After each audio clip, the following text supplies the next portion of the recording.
I am your host, Jatmon, joined by my co-host, Vishal. And today we have a very special guest. You probably know who she is if you've been on Twitter.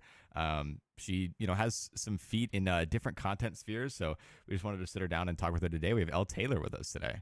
Hi. I'm so Welcome, happy to be welcome, here. welcome. Yeah, thanks for giving us your time.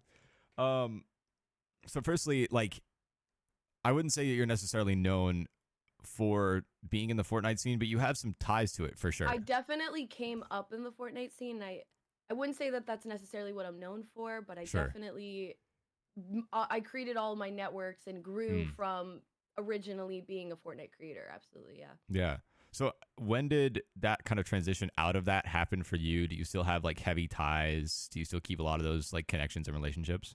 Well, a lot of people don't know this about me, but for the first year of streaming, I actually was a completely faceless creator, and so I would just stream Fortnite, and Mm. I had a big like surge from TikTok from just kind of doing like anonymous girl like content, and Hmm. that kind of grew me to the point where eventually I made connections and other connections in Connecticut, like especially Hmm. there's some big creators in the Fortnite scene that are from Connecticut, including like Scoped and Clicks, like Yeah. big people. Yeah. um, I around April 1st of 2020, I face revealed, and that was kind of like the beginning of me kind of leaving the Fortnite scene because I was really into the game, and if you ever watched me play back then, you would have been like, "Oh damn, like she was really good actually." But I hated the aspect of being on camera while playing because I just Hmm. make really intense focused faces. Sure. And so it became harder and harder for me to stream Fortnite because everybody just wanted to see my face. Hmm. Yeah. So after a while it became more of a hobby and less of a streaming aspect, and I guess that's where I started to network outside of the Hmm. Fortnite scene and into just chatting creators, IRL streamers, etc. So Yeah. so you saw the focus of your content kind of shift pretty quickly to Yeah. you And as it's crazy because I never really wanted to face reveal because I was hmm. always afraid of that because I Hmm. always wanted to be known for my skills on the game rather Hmm. than what I looked like. But unfortunately, because of where I grew up and like people that I knew not liking me so much, when I actually was kind of pressured into face revealing, like people were trying to blackmail me and all sorts of scary, creepy. Damn. But that's just like, but that's like the Fortnite com and like Yeah. the gaming industry very much so. And I think a lot of people don't talk about how intense it can be in that way. For sure. 100%. Yeah. Yeah. So were you kind of disappointed in that it just seemed to focus? Was it like purely sexual attention, or was Yeah, it just like it was it's always been hard for me, honestly, ever since I face revealed, because as much as I love like streaming was my passion. It saved my life. It gave me purpose. I absolutely fell in love with streaming when I started streaming, and I loved my small community. Like they were yeah. great. We were tight, and everyone would come in my streams like a coffee shop every day, like regulars, Mm. Yeah. Yeah. Hey, Yeah. how are you doing? What'd you do today? And like, hey, Yeah. like, what's up? I haven't seen you in a few It's a days. How good you metaphor. doing?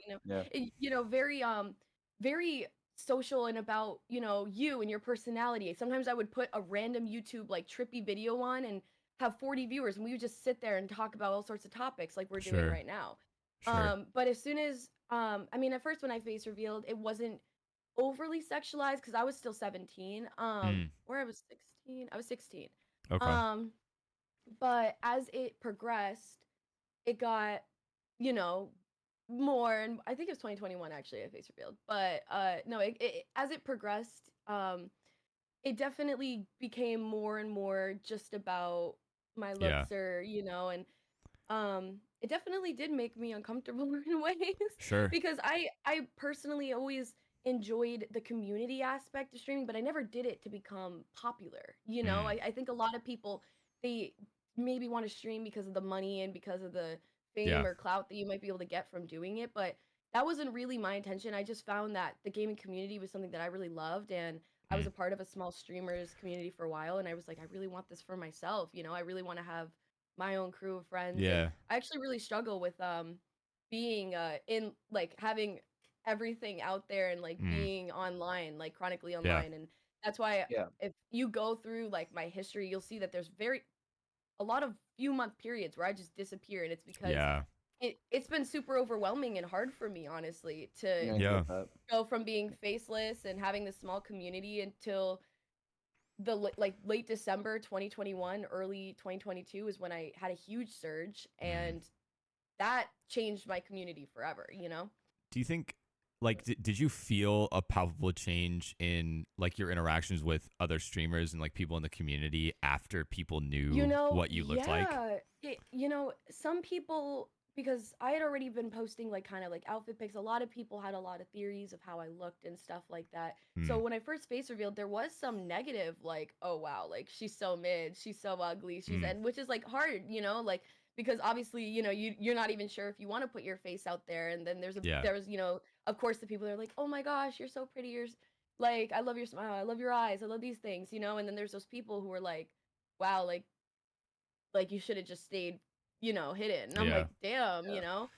Um, but yeah, I mean, I definitely feel like people, since I face revealed, and especially once I became associated to other people, people's interactions really changed towards me. It Mm. used to be more friendship level, but you know, people started to see me almost as like a celebrity almost. I Mm. don't know, you know, Right. Yeah. and it became less about you know, I like this or this or that, or and more about, oh, like you're really pretty, you're really hot, like Mm. I want to date you, like you should, like we should talk, and like that. And like I'm not saying that it's like complaining or anything, but obviously having a lot of people just wanting to get to know you because they want to Sure. make you, they want you for that reason versus Yeah. like they just like your content or what you do, you know. It can Yeah. be, it's difficult, you Well, know. I mean, Yeah. it's different too, because like you know, if I were to post a picture, you know, of anything, like I you know, I remember the first couple times that I posted pictures on Twitter, it was like when I was at Lands and I was like, this is what I'm wearing today, come find me, right? Mm-mm. For people who didn't necessarily know what I looked like, I'm not really putting myself up for much ridicule, like as a Right, man, like I'm not right, inviting judgment. People don't tell me that I'm mid. I mean, some people tell me I'm ugly right, and like look like Sid the Sloth, but like it's different. It's a like you're not constantly under that type of pressure and that right. comparison of like, oh, you're this on a scale of one And to that's ten. It's hard like, too when you face reveal at 16 years old, and obviously mhm, you haven't had, you know, you're still in like an awkward phase of your life. You're yeah, still a teenager, you're still figuring out your style, or yeah, you 100%. know how you know you best feel presented. And um as far as everybody else on the internet, and I'm not saying in that age group, but a lot of the adults and the women that, you know, are very big, for example, like Corinna Koff, you know, mm, she's beautiful. And you know, and I'm not saying she's fake, but I know that she's had like Botox and like a little bit of filler and stuff mm, like that. And like, you know, when you're coming out, you know, and you're 16 and you're like, yeah, this is just what I look like. yeah, And you know, and people are like, oh, like if only you had bigger tits or ass or mm, lips or no or smaller nose and stuff like that. And yeah, it's like, well, I'm sorry, like I can't really control that, but there's a lot of like, I don't know. I feel like when I face revealed, there was a very certain type of girl that people were very interested in, which is yeah, like the small lip, big eyes, like very like yeah, cutesy. And I was like not really fitting into that box, and it was hard sure, because I got a lot of shit for it. And I'm like, I'm sorry, I'm just a Italian girl. Like these are just yeah. the features that I was For born with, sure. you know? Yeah, as a Do you feel 16-year-old, like it's a lot.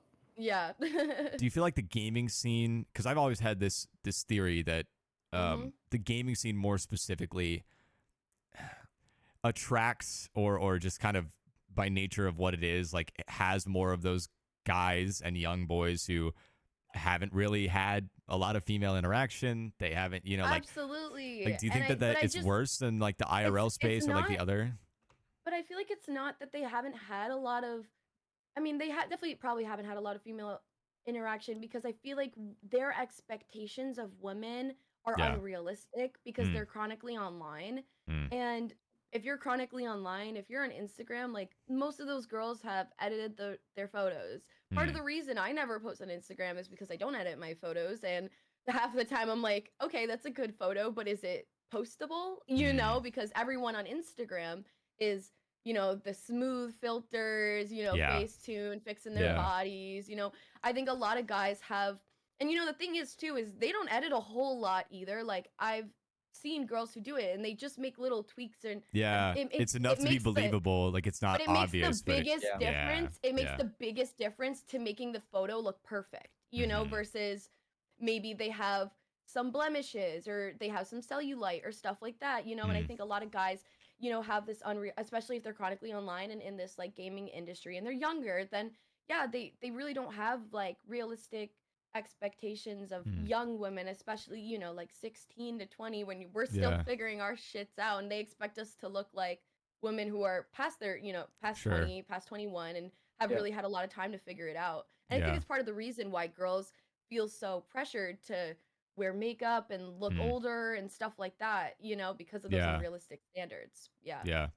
1000%. So did was the adult content, was that kind of like a, because I've heard this sentiment before and I'm Hmm. interested to hear your take. Was that kind of like a seizing back of that for you? Like, this is who I am. I'm sexy how I am, whatever, and like you Right. just kind of had to accept it. Was that kind of the sentiment that The came out thing of for you? is part of the reason why I became so sexualized, like even when I was 17, was because I was comfortable with posting a little bit more spicy stuff. Hmm. And I've always been comfortable in my body. I Hmm. honestly, I think I was more comfortable Right. back then than I probably was now. Sure. Probably am now. But you know, it's for me getting into adult content kind of was an accident. Hmm. Because I when I was 17, I would also like I've just always kind of been like in tune with my sexuality. I'm bisexual. I've known that since I was probably like 10 or Mm. 11 years old, but didn't like officially like come out and accept like okay, like I'm actually going like I believe that Hmm. this isn't just a phase. Like I feel that I actually am bisexual until I was 16. I actually came out in like a ridiculous TikTok, and it's like hanging in call all night with this guy playing games, and then he's like, I like you at the end of it, and I'm just like, how am I gonna tell him I like women? It was like a funny joke. But yeah, that's no, I've always been in tune with my sexuality, and people who like supported me, they actually made this Telegram server, and I actually infiltrated it at some point because I would get all these comments on like under my tweets being like, oh, like your pics are leaked, da da da da, and I'd be like, what do you Hmm. mean my pics are leaked? Like, is my ex like is like one of my exes like doing so? Because I Yeah. had plenty of people from my old life when I was Right. faceless and I started to get big, reaching out to people and offering to sell them pictures of me and stuff like that. Like Jeez. just super weird, super weird. That's why I face reveal. For It sure. got super weird. Yeah. Yeah. Um, Uh, so you said you came out when, or you knew when you were 10 or 11, and then did you yeah. come out on? So you came out online, but did you come out to your parents or to anybody in your family as well? My I don't really know when exactly my mom kind of like it kind of Figured it clicked out. for her. Yeah. Yeah. But she had like known, and like didn't really Hmm. like I don't know, Had a feeling she was type of never thing. really bothered by it. She Sure. was just Right. like she knew that because I had this best friend for years that I was like very much like this with, and she knew like it was more than friends. Like we clearly had a lot of love for each other. And Hmm. but my dad, he the thing is I don't think I've never officially said to him that I was bisexual, like, but Sure. he speculated for through the same friend that her and I were in Hmm. a relationship.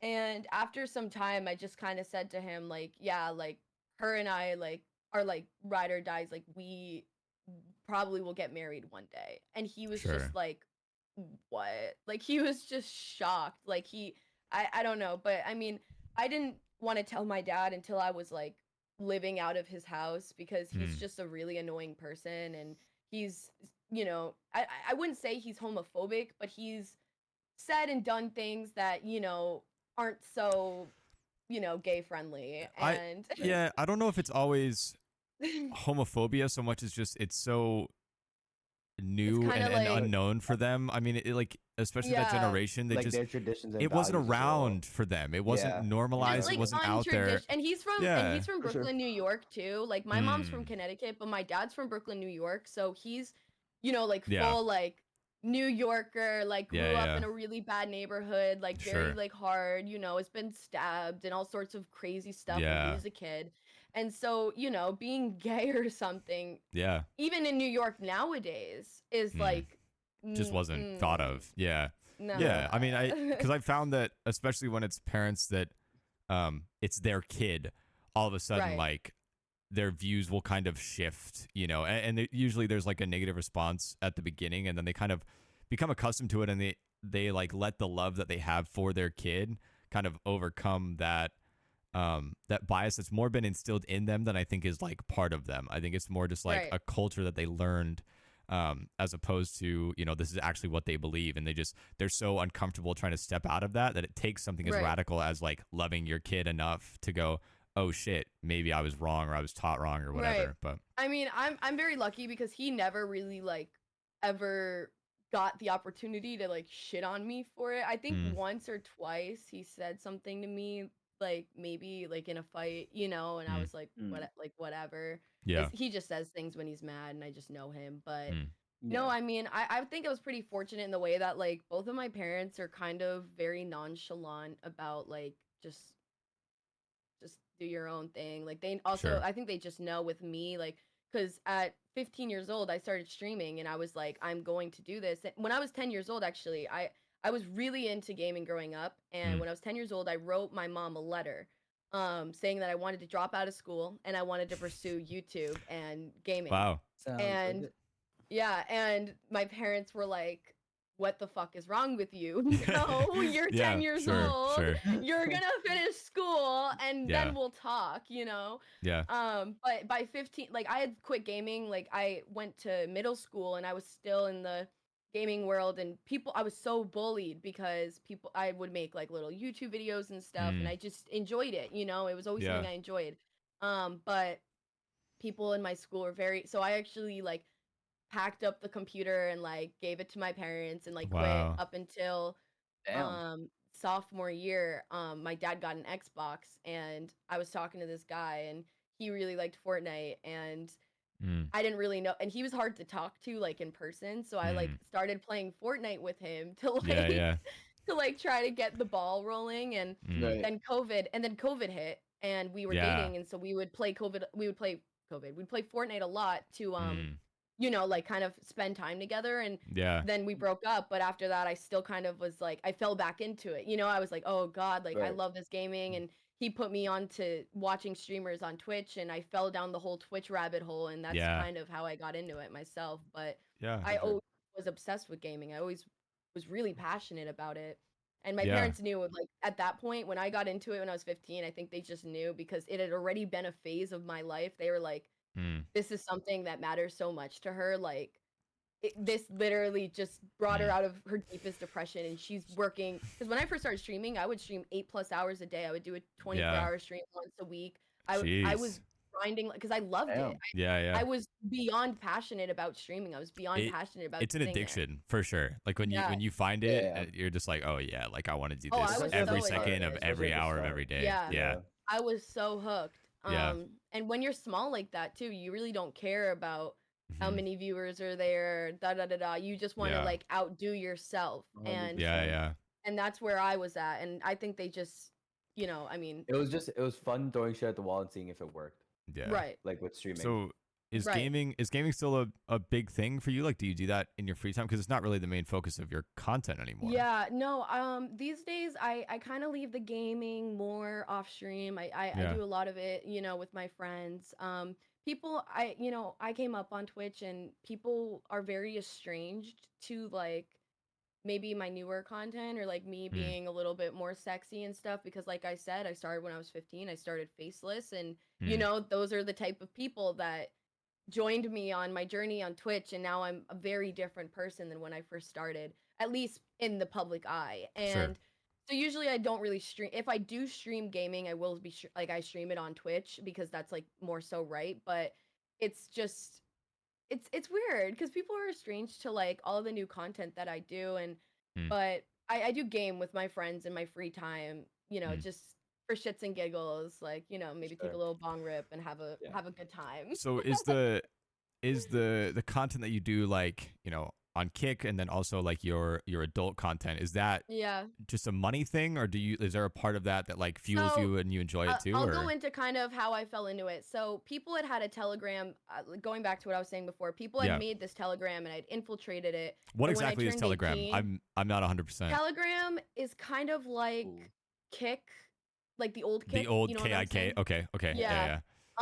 But Oh, okay. it's a little different. I know that I think like legally they have a bunch of like people use it for all sorts of like shit selling Sketchy shit. exclusive content because they Okay. don't like the TOS on there. There's a lot of telegrams also of like leaks and stuff like that, and that was kind Okay. of what my telegram originally was. Okay. But they can make like groups, like kind of like a server Okay. type of group, or they can make like, or you can message people one on one. And Sure. pretty much I had infiltrated this leak chat about me, and it was a bunch of Mm. supporters of mine, and there was already like 400 people in there. Like there was a big like Damn. thing. And eventually I just kind of said like, yeah, it's me. It's been me the whole time. And they're like, can you prove it? And I like posted a picture in there that wasn't online, and they were like, Mm. what the fuck? You've been in here for months. And I was like, yeah, I was just curious to what the fuck you guys were talking about in here. Yeah. Yeah. And Sure. then, and they were Right. just, and they asked me, they're like, Elle, have you ever considered um selling like, like exclusive content or starting an OnlyFans? And I was like, well, no, guys, because like I personally, like I wouldn't want to sell like nudes or anything on the internet. Like that's just not something that's Mm. personally mine. They're like, Right. well, you don't have to sell nudes. They're like, honestly, a lot of us would be interested in just in buying pictures of you in like your bra and underwear and stuff. And I was like, Mm. really? Interesting. I was like, really? Yeah. So after like, I thought about it, and it was like around the time of like it was, like my birthday just passed, it's shit birthday, and like kind of was falling behind some financial stuff, and I was like, you know what? I was like, I I'm gonna do it. I'm gonna do it. I'm like, I'm Sure. gonna just take some pictures and see if people will buy them on there. And I started making like, oh my god, it was sick. At first, I was making so much fucking money every day just Mm. on Telegram, but I would message all these people, and I was also adding like codes across the screen, and everybody had like their unique codes, and like I was Yeah. doing all of this, Sure. like Sure. I would have to Yeah. take the picture, put the code over it, send it to them. Yeah.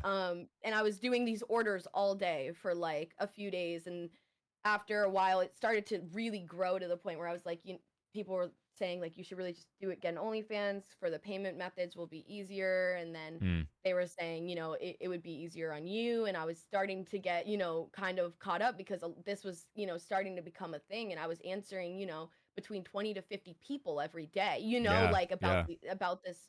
And I was like, okay, you know what, maybe I should just start one. So I called my friend. I told her like, hey, like, I know you have a camera. I need you to come over here. Like, we need to like do this whole photo shoot because I'm gonna start an OnlyFans. She's like, oh, okay. So Mm. we do a bunch of like lewd lingerie content. I started my page, and at first it was going pretty well, but I would say over time, like I don't know. Like at first, at first when I first got into the Telegram and the OF stuff, I personally was like kind of enjoying it myself. Like Mm. it was kind of fun because, like I said, I was always very like intuitively like aware of like my sexuality and stuff like that, and I wasn't Yeah. like, some people are just like, yo, like sex, like, oh my god, like don't say that word. Like I never Sure. was like, I very quickly just was in it, and so I didn't find it too hard at first, and I knew that I wasn't really doing anything too bad because I was, still, covered. I was just selling kind of lingerie stuff and whatever. And but over time, being on OnlyFans and being, with the stigma that OnlyFans has, Yeah. like that definitely started to The pressure was there. yeah, Yeah. yeah, the pressure not only was there, but at the same time, people stopped buying things, Mm. and and I started to realize that maybe my content was becoming too repetitive, and a Mm. lot of people were like, "Oh, just take more off," like Mm. just full tits, like you could do Mm. solo videos, you could do this, you could do that, and I just started to Yeah. get like, whoa, whoa, whoa, whoa, whoa, whoa, whoa, whoa, whoa, because this is not what I signed up for, like Mm. that's not what I For sure. personally was comfortable doing. And that's when I started to realize that being like a non-nude or, lewd creator is in a way really hard, because you have to Mm. find a way to keep your content fresh. Yeah. Well, and Um Yeah. especially when you're on a platform where you can hop over to any other person who's not only right, necessarily and doing nude stuff, but I mean, you get into straight up like hardcore pornography type stuff where it's like, boy girl stuff, yeah, all sorts yeah, of shit, and I'm on a platform with that stigma, and a lot of people, are expecting that content when they hear, oh, you have an OnlyFans, and then they right. go and subscribe, and they're like, where's the pussy? And I'm like, Yeah. Yeah. like, you guys think it would be free to subscribe if my pussy was here? Like, Sure. Sure. I'm sorry. But Right. it was hard. It was a hard little, to figure that out. And it's over time, I became very discouraged and burned out over doing Mm, OnlyFans, and I was not so much interested in doing it. And mm. um, it just, I don't know, it just kind of snowballed from there. At first it was just like a few people like kind of talking to me like I was packaged meat, and then it snowballed into like, Yeah. you're a slut So for having an OnlyFans, but you're a prude because you Yeah. don't actually do OnlyFans as you're supposed to do OnlyFans, Yeah. which yeah, Yeah. isn't it's not really like A real. lose it lose. So doesn't feel. Yeah, it's just a lose lose. That's what I was gonna say. yeah, yeah. So Yeah. you correct me if I'm wrong. You've never passed that line. Like you're still you still No, haven't gotten into it. Okay. Um, I just wanted to ensure it. it's okay. Do you get a lot of pressure from like other people in the industry that are telling you like, or like do you see like you the know, number? Is it that's tempting at all for you, or is it like that's a really, really good question. I actually was good friends with this girl who was from Connecticut, mm, and this sucks because people are gonna know who I'm talking about if they like have been following my life, but it's sure? okay. But this story's a really good one. Because I had met her here before she was moving to LA, and she was in the porn industry. Mm, And I thought that was so cool. I was like, oh my god, like another girl who like does like exclusive content, who's like cool and like will just hang out with and smoke weed with me. Like she's the coolest.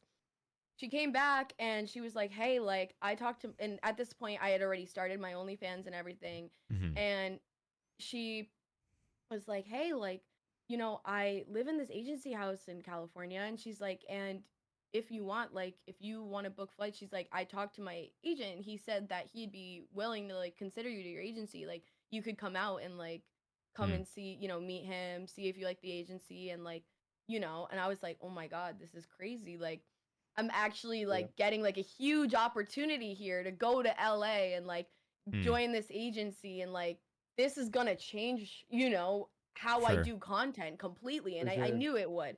I knew it would. And I went out there, and it was kind of, at first it was like really exciting. I'd never been to California, I'd never been to Los Angeles, and I'd always wanted to be in Los Angeles. Like as a kid, like Yeah. I feel like that's so many of our dreams. Like we want to see the Hollywood sign and like, do all that. And Yeah. um, so it was so exciting to be there, especially at 18 years old. I was like, I really am doing it. Like I am like I felt so accomplished Mm, because, you know, I didn't really know where I would be at 18. Because at 17 I actually for a period of time was living out of my car. mm, So the fact Ooh. that I was in California at this point, I was just, like I felt so accomplished. But over time I realized that her agent, I mean, he did give me plenty of amazing advice and, keys and tips and tricks about OnlyFans that I had never knew about, yeah. Sure. that, definitely changed the way that I made content. He was like, doing what you do, he's like, you can't keep selling photos. He's like, you need to make videos. He's like, because why would someone want to see just a photo of you like in lingerie? He's like, if you do a video, like you're like twerking or like shaking your tits or something, he's like that is more appealing to someone to buy. And I was like, huh. And he's like, and then you can sell them for more depending on the length of the video. And I was like, Mm, oh, okay. So that kind sure. of like clicked. Again, it did do a lot for my content as far as like knowing how to do it better, because at this point I was just running my OnlyFans completely by myself with not Yeah. much research, Yeah. Yeah. just doing what I thought looked good and hoping that people would like it. Over some time I did feel the pressure in that house, not only from him, but from this girl. And I would like to say this agent was also a compulsive liar. He made up a bunch of stuff, like all sorts of shit about like how he created all these trends on Twitch. He's the one who made Twitch famous. Da da da da. Like I don't know, like all sorts of Sure. crazy. Sure. I don't know, but over time, he he's like, oh, like you should get your nipples pierced. It'd be good for your content. I was like, oh, I want to do that anyway, so I went and did it literally the next day. Mm, And then he's like, oh, like he's like, you should really consider like going topless. And then you should really consider, I could get you into, I already got you approved for ads and da da da da for this thing. Like you should consider talking to Brazzers. mm, And I'm like, Oh. whoa. And one night I was Yeah. out to dinner with this girl, and because he had been kind of putting this pressure on me, and I had started to feel it, and I yeah. started Yeah. to feel like what I was doing wasn't good enough, and Mm, that For sure. I wasn't what I was doing wasn't going to be good enough, you know, unless I changed everything I was doing, you know, and Yeah. that was starting to make me very, very, you know, insecure about, you know, at first I had felt so accomplished, but now I come out here and I'm realizing maybe I'm out of my head because at some point, if I want to make real good money on this, I'm going to have to just toughen up and, you know, Mm. take it all off, you know, and I'm starting to feel that pressure. And that was really scary to me because, you know, I've always known that I've wanted a family later down the line, which is part of the reason why Mm. I do the content that I make is because I know that what I make and what I put out there when I post it, I know that it's possible that one day my kids could probably Mm. find it, you know? And Yeah. I'm okay with them finding a picture of me and something that's like, okay, maybe it's horrible and like I'm in lingerie and like they really didn't need to see it, but it's better than watching their mom get fucked, right? You know, Sure. like Sure. it's Yeah. better than No, watching 100%. like full porn, you know? Yeah. Because Yeah. like it's like Playboy, like like maybe I was on the magazine, like really hot, like okay, yeah, when your mom was 18, 19 years old, she looked good, like, and Sure. she made a lot of Sure. money doing that, you know. But Right. I don't want to go all the way because I have things like that really matter to me, and a little brother who's 6 years old, and I was always afraid of how getting into this would affect Mm. his life, you know, when he became a Sure. teenager. Um, but no, I'm sitting at dinner with this girl, who, you know, had introduced me to her agent and all these people who are putting all this pressure on me. And I had actually introduced her to someone that I had known from, you know, my side of the industry, the streaming side of the industry. And we're sitting at dinner and it's him and his photographer. And these people, him and his photographer, I've known for like 2 years. I've known them longer than I've known her. Him, Sure. the streamer I've known 3 years, the photographer 2 years. I've known them both for so long. And Yeah. Yeah. Right. we're sitting at we sit down and we're talking about LA, and my friend, the streamer friend, is like, Elle, like it's so weird seeing you here, like, you know, like what's it like how, like how's it going, da da da. And I just was talking about, you know, how it's really exciting, and you know, I'm probably gonna sign to her agency and all these things, and but I'm not, you know. And he's like, oh, are you doing the blah blah blah blah blah? I'm like, no, I'm like not really comfortable doing that. And then like the girl next to me, she turns to me and she goes,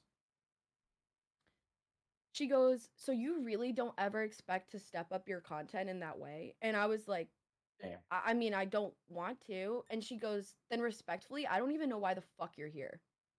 Wow. In front of Interesting. 2 of my friends that I've known for years, Yeah. I Yeah. literally was just like stunned. Yeah. And then I got up, For went sure. to the bathroom, and started sobbing my eyes out because I Sure. was like, dude, you're the one who invited me out here. You're the one who told me you believed in me. Like, what? Yeah. Like, how are you going to bring me Yeah. out here and then tell me that I'm not good enough? It Yeah. just hurt, you know? And 100%. that's a great example of like the pressure, you know, like Yeah. it's to the point where and the part, and also I know that part of the reason I think why she said that was because her agent was actually being a little disgusting towards her. Sure. And I think that she had actually invited me out there as like a scapegoat, like as Mm. To someone be the new who fresh would meat for him to like. that, and you know, you're stronger in a pair. You know, if Mm. I was there, then he couldn't, you know, Yeah. Yeah. infiltrate or do what he was doing because Yeah. she was staying in a bed with me, you know? Yeah. Yeah. So, I mean, and also and she had told me like profusely before we came out there that nothing like that had ever happened. But when she told me, eventually she did, that he had done all this stuff, that was the day that I decided, I was like, I don't trust her anymore because Yeah. from the get-go she told me he was safe and he had never touched her and all these things. And now she's Mm. telling me that he's this gross guy. And when I tell her that I think he's a compulsive liar and that she needs to get away from him, she screams at me like, what is wrong with you? Mm. You know? So Yeah. it's hard. Yeah. For sure.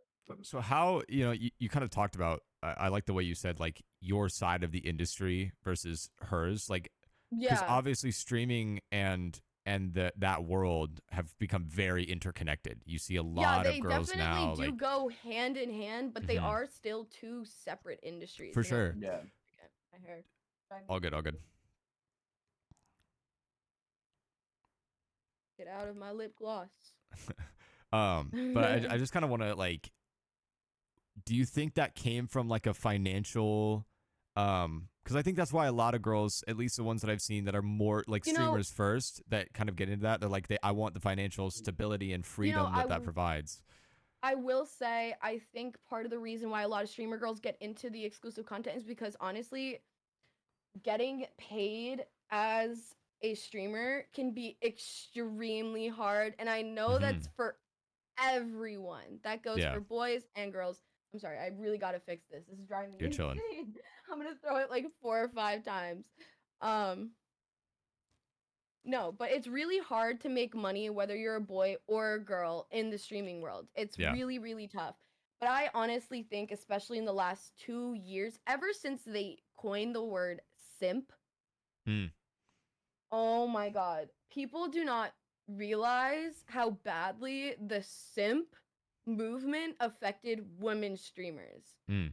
You literally could not receive a gifted sub or a regular resub without everyone in the chat being like, he's a simp, he like he's the fucking like cuck, like fucking loser, because Oh. he's resubbing to a girl that he's known since she was average 20 viewers, and he's like a 36-month subscriber. Obviously he's not gonna like he has Sure, a real sure. connection with this streamer. Yeah. You know, he wants to give her the $5 a month or his Twitch Prime or this or that, you know, because he likes watching her, and they've, Mm. had this community, I've never thought about member, that. I didn't think about how, because I remember that like was, when I Twitch think, the banned that word. beginning. Yeah. Yeah, but that was the beginning because Mm. it did. The reason why they banned it is because it majorly did impact Mm. everyone's like Well, and like streaming and no one financials. no one would bat an eye. Like no one bats an eye when somebody is a 36-month sub to XQC or to any like male streamer either. So just like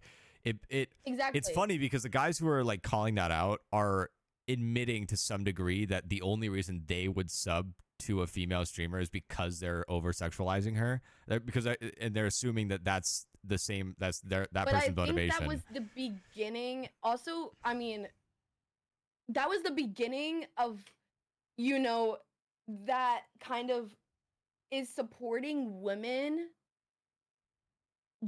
Like, if you support a woman, Yeah. like just subscribe to her, gift her subs, it like made this belief that if you do that, like what you just said, it means that you have this interest in them, Hmm. which is unfair, because maybe you just want to sub because you just don't want to watch ads. Yeah. You know? Yeah. I mean, Maybe you just want to sub because you like the streamer. there's But definitely it became a big amount that of guys thing. who watch female streamers only for that reason. I mean, Yeah. it's pretty undeniable that there's a lot of that like Yeah.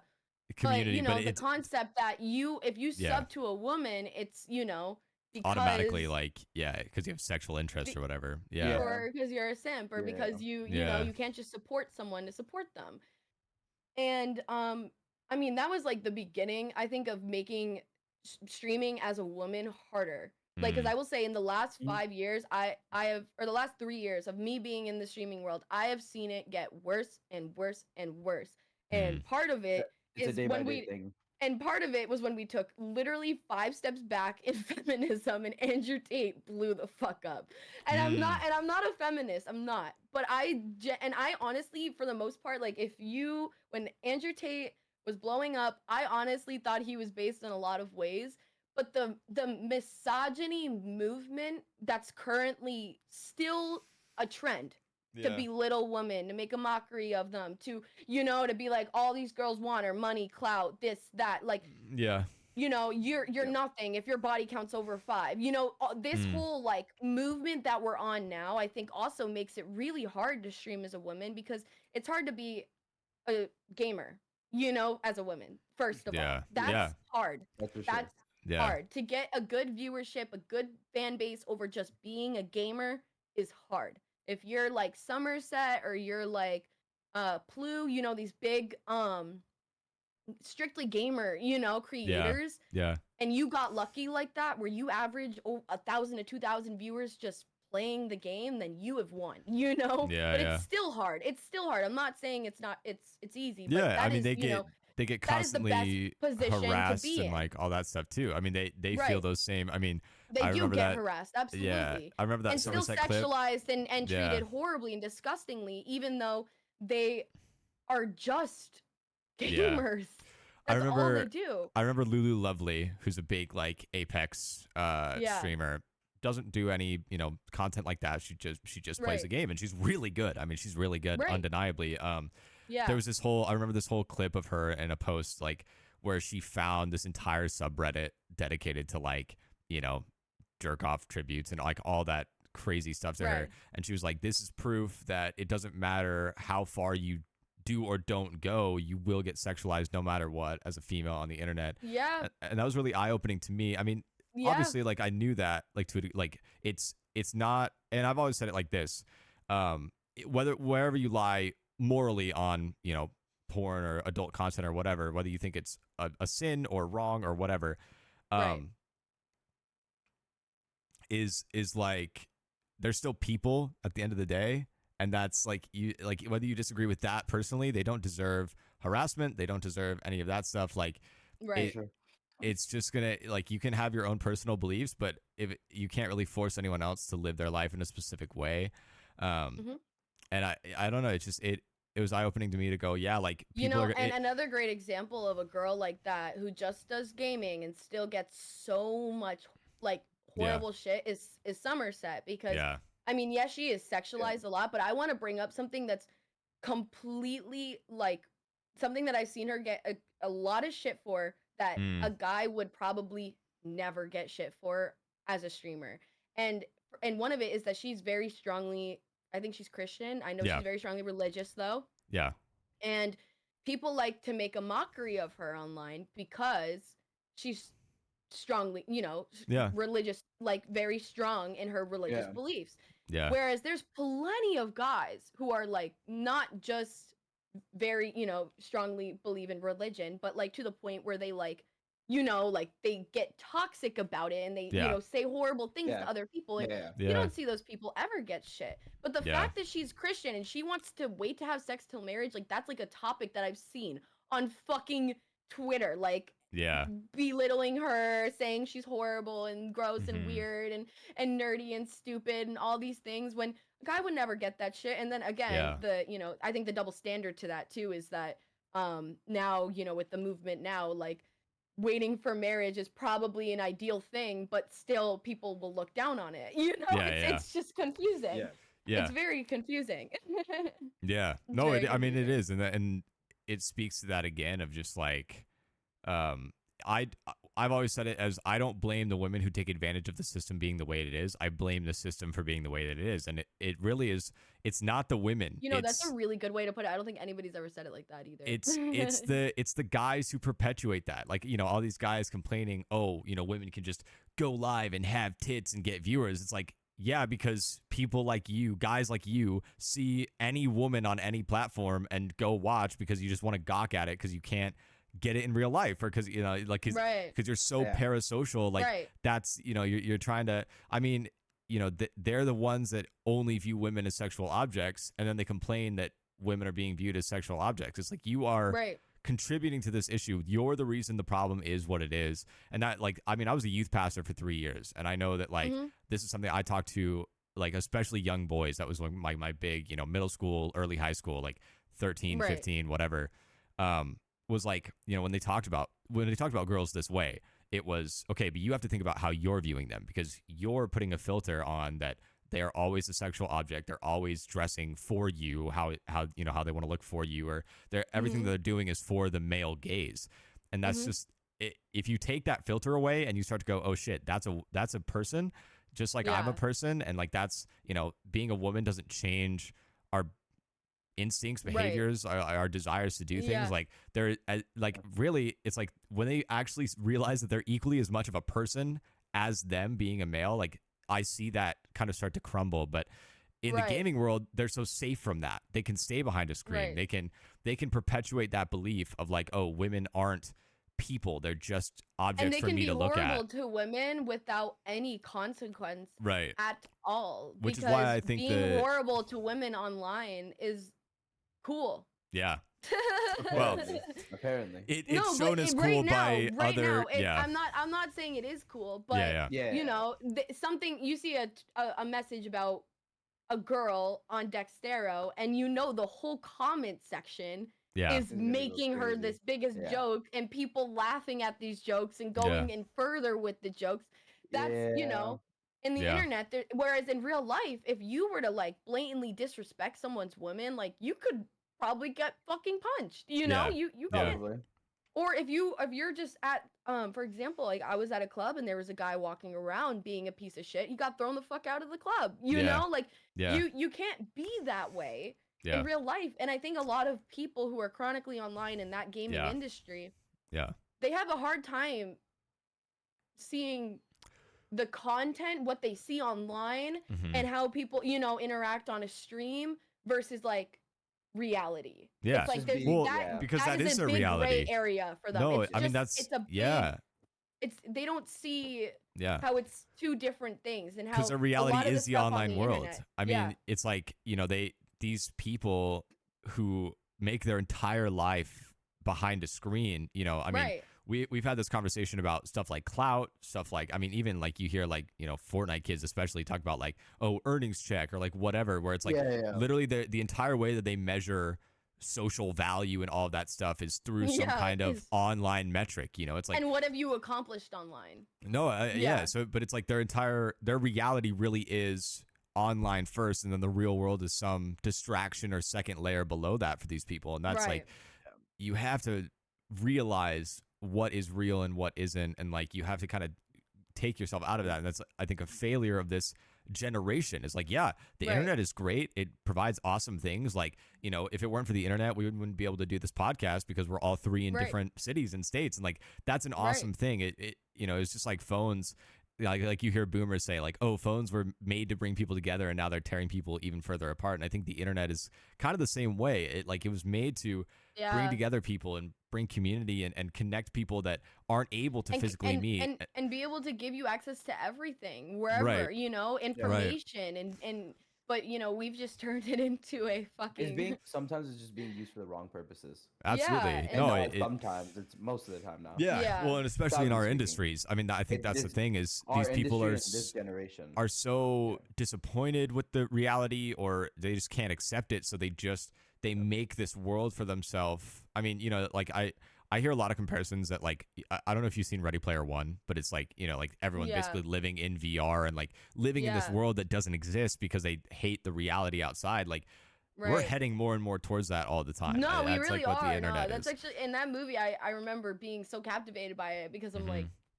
this is going to Yeah, be a thing at some point because yeah, I'm, you know, and it's sad because, you know, a lot of people, going back to what you were just saying, a lot of people in our generation and in this world aren't happy with it. You know, Mhm. a lot of people actually are disappointed and they don't like our generation and how everything is and how everybody is. And yeah, but you know, at the same time, as a generation, we're yeah. doing nothing, you know, to move ourselves like in a better direction. Like I think so Right, many of us right. are, and you know, and the thing is I think that's part of the reason why this misogyny thing came back up.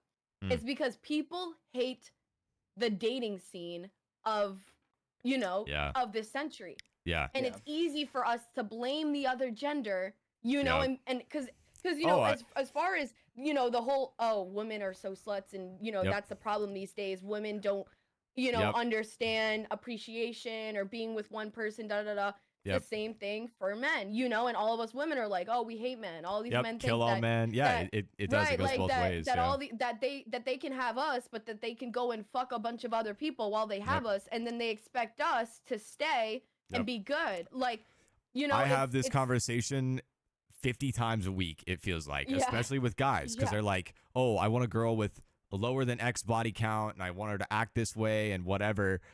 But then they're like, they have a but they're roster not or they willing- have other but they're- girls. And but it's they're- like, but they're how- not willing to be monogamous with a exactly. partner. No, exactly. I mean, it's like, how do you expect something out of your partner that you're not willing to give yourself? And then it's everyone has that mentality. Everyone expects. Right. And then we 200% from their turn around partner and shame people for having open relationships when in reality most of the people who are in monogamous relationships Yeah. are still seeing other people. Yeah. And No, honestly, having an open relationship where you're transparent with your partner at least is better than sneaking Yeah, around sure. and being a piece of shit, you know? No, I mean, I'm a Christian. That's how I was raised, and I have like Right. in terms of dating, that's very much like I'm a wait till marriage type of guy. I want to Right. date to marry, and like just Yeah. it feels impossible nowadays. I'm not gonna lie. Like And it's very very difficult to find someone yeah. that vibes with that and having those conversations and like to each their own, right? If you want to have open relationships, if you want to only Right. have one night stands, Right. that's your business. That's not mine. But it's the people who then have a double standard for their partner, who want 200% from their partner, but they're giving 10%, and the dynamics are completely one-sided. And then everyone wants that in every relationship. It's like no wonder people cheat, no wonder people leave, no wonder these relationships are Right. unbelievably toxic and unhealthy because everyone has a greater expectation for the other You know, person than themselves. And I read online once that when we're in relationships as humans, we tend, even if we have 90% of what we need and want in a relationship, like we want someone who gets our jokes or who does this and this and that, and they check almost all of the boxes. But that missing 10%, as humans, for some reason, in this generation, we have a tendency to be like, we're not getting this and forget about all of this. Yeah. You know that TikTok and, audio and that's look like elsewhere for that 10%. And that's the thing, is they might find that 10% elsewhere. But then they lose when they had 90%. Yeah. And they're with someone who now is actually less compatible. Yeah. Because they couldn't just figure out a way to communicate with their partner and find that 10% within their own relationship, which if you have that much like going on for your relationship, and that's something else that I think people are afraid to communicate with their partners. Yes. They're afraid to absolutely. be like, I need more of this, I need more of that. Yep. And instead they just walk away and decide they're gonna pick someone else. The advice that I give to everyone. But if you have that much in your relationship, you probably could salvage the rest of what you need and be, what you need for it's each a communication factor at the end of the day. Like the most important part of a relationship, especially me being in one, is that it's all communication. Yeah. Like as much as you'll have problems, as much as you'll have those issues where it's like it doesn't seem solvable, the best thing you could do is end up talking about it. Because that is, even if you know that you ended up in the wrong or they ended up in the wrong and it's like hard to fix, it's better you talked about it and know you can't fix it and know what to do for next time, rather than sitting out on it and then next time when you have this problem it's just a repeat cycle. I mean the 97% of the advice that I give out is universal, and it's just communicate. I mean it's almost always like when somebody comes to me for advice or they're going through something, almost always it is, I feel this way, I'm unhappy in this way with a friendship or with a relationship or whatever, and I don't know how to deal with it. And I'm like, yes, you do. Go tell them how you're feeling. Like it is just that simple. And it's weird because I think a lot of people are afraid to hurt people's feelings, but then they'll go and cheat on them. Yeah. Well, and we've set up this thing in media. Go ahead. For some reason, people think it's one of those things where it's like, it's easier said than done. But this is one of the things where it's actually easier done than said. I think one of the biggest issues, especially in America, is we've romanticized what a relationship is. We've created this idea, especially in media, like that as soon as you find that person and you're happy in the beginning, you'll have your happily ever after, and it takes out all of the reality of a relationship. A relationship is, you find someone. It's hard work. Absolutely. I mean, it's I have that 90%. I found someone who makes me happier than I've ever found, whatever. Like we're the most compatible. It's a decision.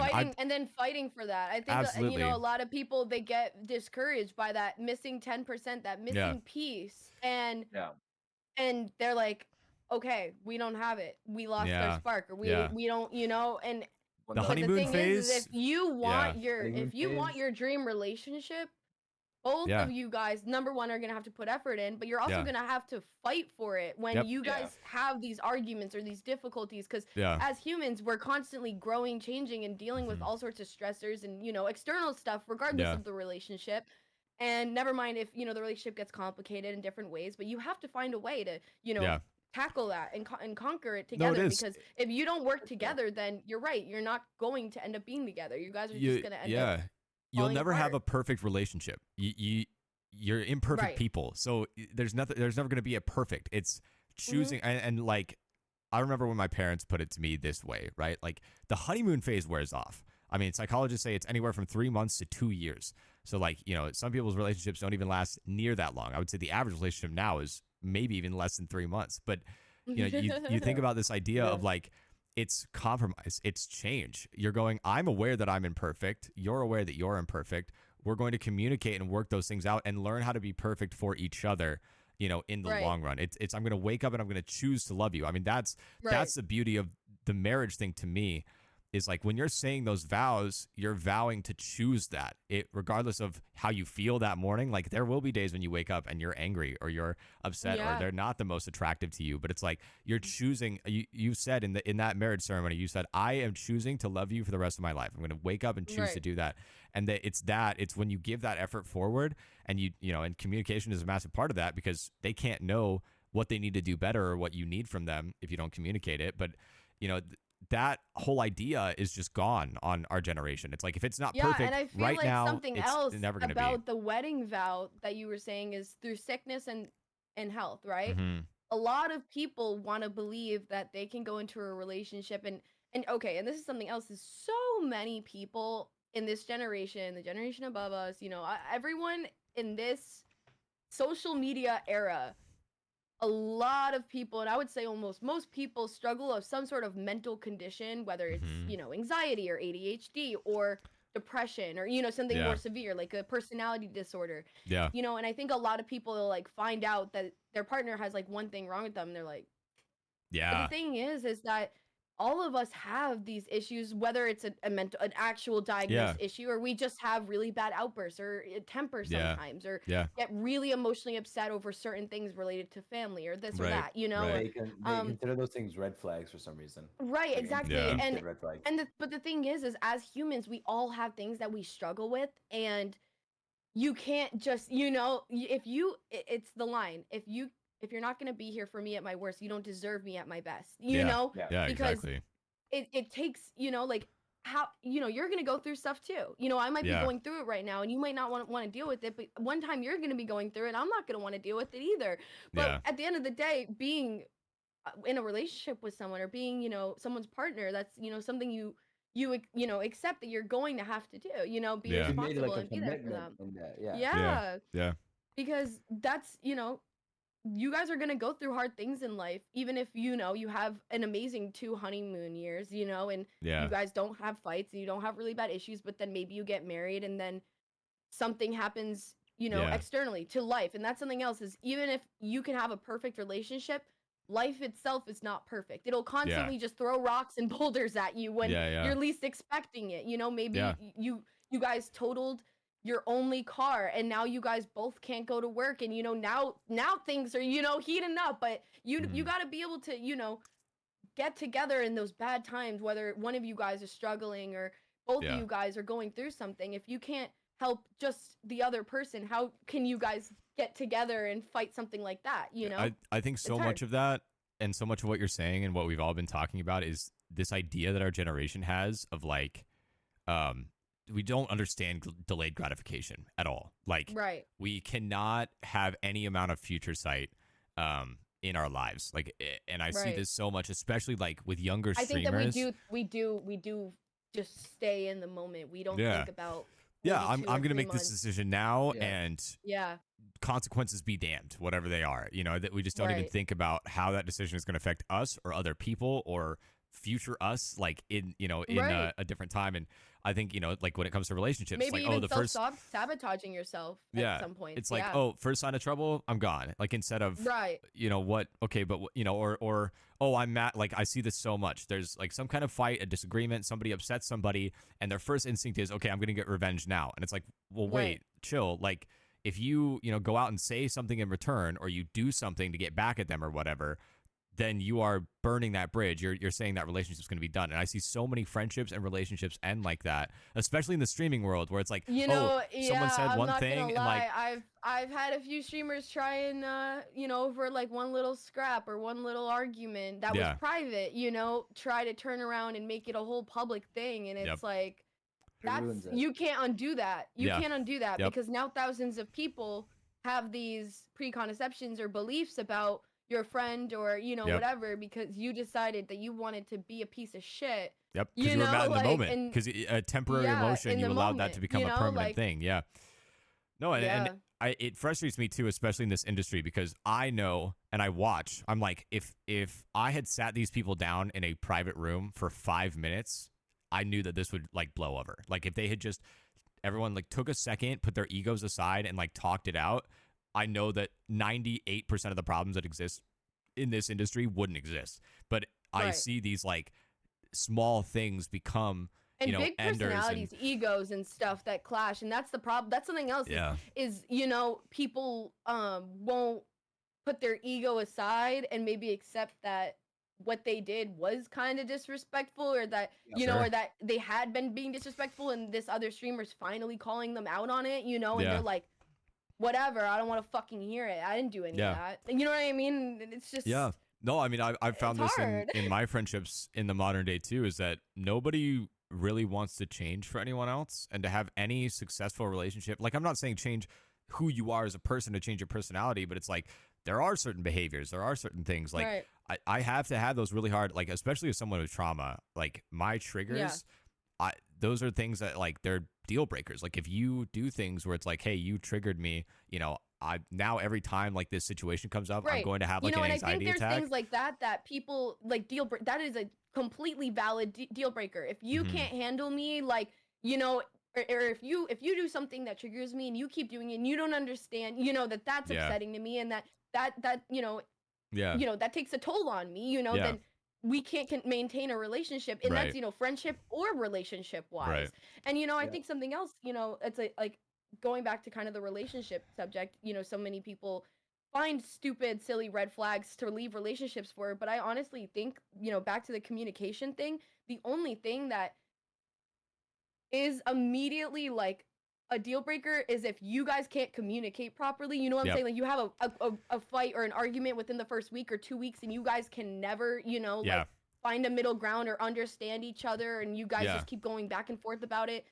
Yeah. That's And something so that, much yeah, of you could. that, yeah, so much of Yeah. that is ego, like you were saying. It's Right. like when people get in relationships, like as soon as they feel attacked or accused of anything, like Yeah. they go into defense mode, and then they just like try and flip it back, or they start Or they overreacting, just or say stuff like, I really, like, I'm sorry, I really, do want to be with you, but then, and you express like, oh, like, when you do things like this and this, it triggers me, and they're yeah, like, yeah, oh, like, I'm sorry, I didn't mean to do that, I'm gonna try to change, yeah, I do want to be with you, but then they either, do the gaslighting thing where, like, no, like, that's you know what I mean, like, you yeah, did that and that's Yeah. why I yep, did that, Yeah. or they either do the projection thing, or the, I'm sorry, but then they don't change, yeah, they don't actually yeah, acknowledge what you said, right, and acknowledge that they caused you pain, or, maybe stress or yeah, anxiety, and, they just Yeah. kind of let it go, yeah. they No don't one's want to willing to deal with admit that it. they've done anything wrong, and that's the hard Yeah. thing. Because when you're communicating, it's saying, hey, you hurt me in this way, whether you intended to or not is irrelevant. You hurt me by what you did, and like Yeah. to I mean, it took me. I've been in therapy since I was 13 years old, and it took me a long time to be able to go, okay, I hear you. You're right. Right. I was wrong. I'm gonna improve in this way for you. And I Like that's think a part of rough that thing to do, and our is generation has because, avoided it completely. yeah, we all want to be good people. I think that deep down we all want to say that we're good people, Mm. and that we don't hurt people. But the thing is sometimes we don't intentionally hurt people as human beings. Yeah. And Yep. sometimes what we might find is something that's completely playful and, Hmm. nonchalant, just a joke, might actually be a really sensitive subject to someone else. And we just don't realize that. But, Yeah. at the end of the day, it's like you said, realizing that maybe what you said, even though you meant no harm by it, or Yeah. maybe you were just in a really upset mood Yep. and you wish you didn't say it, you still got to take accountability and, Yep. apologize to someone over. 1000%. Yeah. Yeah. It's rough. Um. Great segue I here. kind of I want to just. Yeah. No. Go. I Go ahead. yeah, I kind of want to go back to I can't wait, well, I can't remember exactly what it was. We started talking about something, and then we sidetracked into the relationship thing, which I'm glad we did, though, because it was such Yeah. a good discussion about it. Yeah. For Um sure. I think it was not necessarily like the pressure thing, or it was something about the spicy content, but I can't exactly remember what it was. Mm. I mean, we were talking about. You told the story of you met your streamer friend Right. and the girl in the Yeah, and bathroom. the Um. pressure. Oh, Yeah. no, I remember. Okay, so we were talking about why do you think that these you know, the exclusive content in the streaming world has Oh become yeah. so interlocked. We kind Yeah. of drifted from So that subject, but I wanted to say kind of about the, you know, first it was the simp stuff, but I think the misogyny and that kind of whole wave also Yeah. made it really difficult as a woman to kind of find like a good way to stream because Mm. these days, like I said, you could be a gamer, you could be in that position, but you could also there's, you know, if you there's just like, you know, titty streamers who just sit there just chatting, and then there's the streamers who are literally like puppets, you know, to their stream, you Mm. know, and for Yeah. however many Yeah. gifted or this or that, they do this or that or this or that.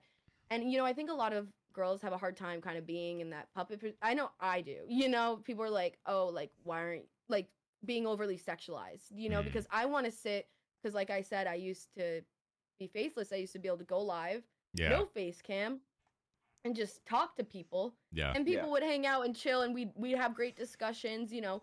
But Yeah. now if I go live and face cam and everything, even with my tits out, and I'm just trying to like talk and, you know, make Yeah. connections with my viewers, they're like, why are you wearing that, and why aren't you shaking ass, why aren't you Mm. laying down somewhere, why aren't you doing this, why aren't you doing that, why, you Mm. know. And I yeah, think part of it is because, you know, maybe at one point I did feed into it, you know.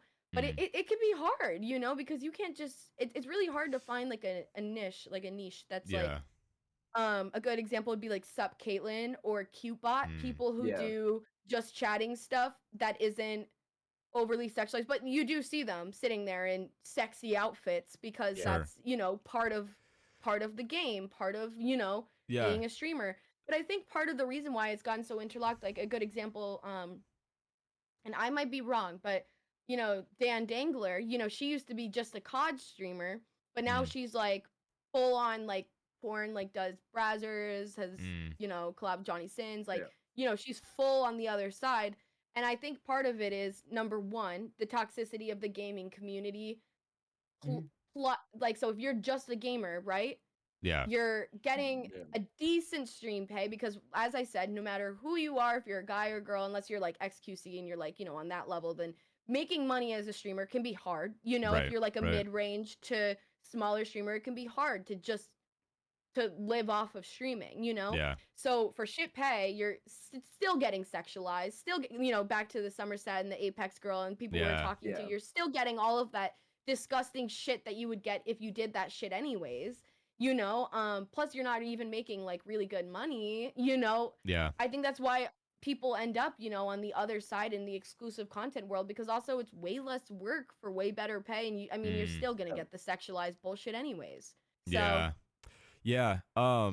I kind of, as you were talking, I kind of started, I think yeah, finding out a way to articulate this because I've been thinking about it for a while. And I think right. part of the appeal of the streamer thing, because you were kind of experiencing like your experience with like, oh, every time you go live, like people are kind of trying to direct you into their own personal preference. Like Right.